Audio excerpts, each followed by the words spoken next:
So this evening, with picking back up on bibliology, we're going to be moving on with the transmission of Scripture and determining what the original reading is. Now, last week we went over the textual criticism for the New Testament and some of the evidence that really does show how accurate it actually is.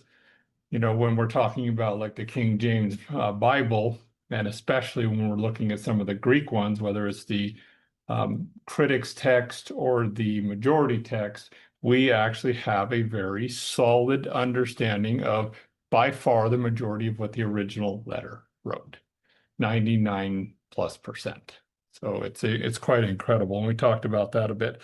And of course, as far as historical records, the Bible has substantially more evidence and it's closer to the original than any other. And we pulled a few like, what was it? Homer's Iliad, which is the next closest, and it's not even anywhere near.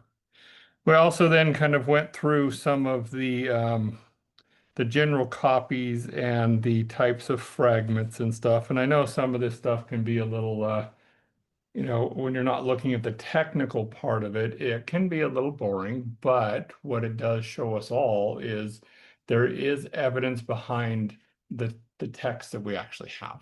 It's not just something that somebody decided to clump together.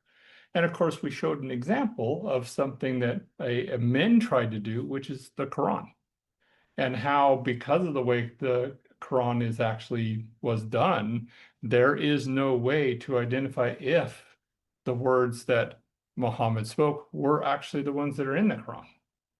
They made that literally impossible when they decided to destroy all of the evidence, and then basically their new guy wrote the new Quran. Now, they don't want to admit that, but that's the reality of what happened because of the way they actually did that.